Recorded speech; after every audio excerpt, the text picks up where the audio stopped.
ভাই মেয়েদের জামা কাপড়ের এত দাম, মেয়েদের জামা কাপড়ের দাম শুনলে মনে হয় না যে মার্কেট করি যে আল্লাহ, মানে ওদের জামা কাপড়ের দাম দিয়ে বড় মানুষ এই জামা কাপড় কিনতে পারবে, এত দাম।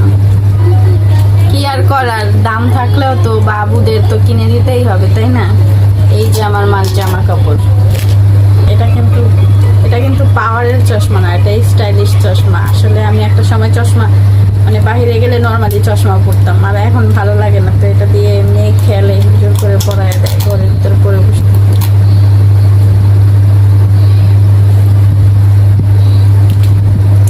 নাও,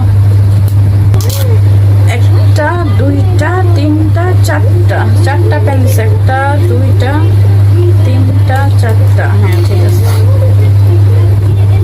আমার আম্মু কতগুলো ড্রেস কিনছে, আমার আম্মু কয়টা ড্রেস কিনেছে।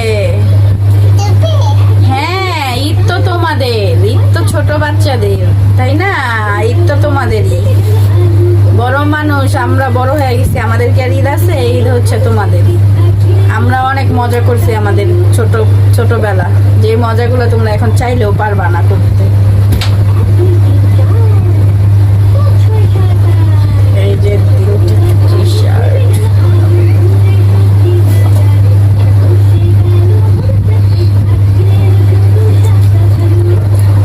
মানে বাচ্চাদের জিনিসগুলোর দাম বেশি হইলেও মানে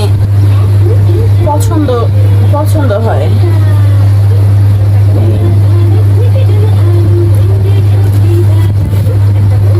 মানে দাম শুনলেও কষ্ট যেমন লাগে, ড্রেসগুলো দেখলে এরকম মন শান্তি হয়ে যায়, মানে তখন আর কি টাকা মনে হয় না, যে কি জিনিস সুন্দর লাগছে, ভালো লাগছে, একটু কম বেশি নিয়ে নেই।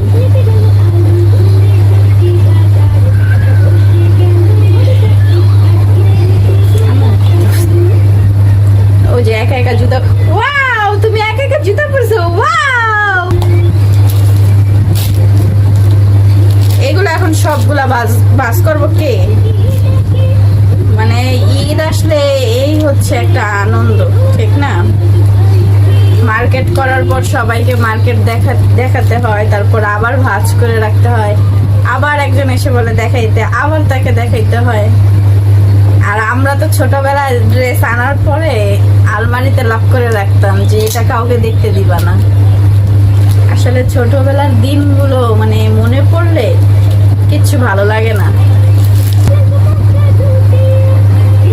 বাটিকের প্রতি ভালোবাসা আমার মানে কি পরিমাণ না, বাটিক আমার এত পছন্দ, কি বলবো, মানে বাটিক দেখলেই নিতে মন চায়। তো আরেকটা বাটিক ড্রেস নিয়ে আসলাম।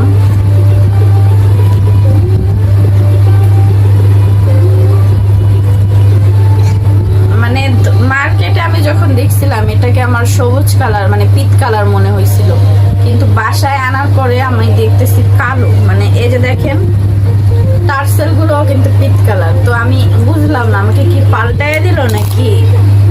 এখন বাসায় এনে দেখি পুরো এটা ব্ল্যাক। যাক, এর করার পরে ফেলি, তাই না?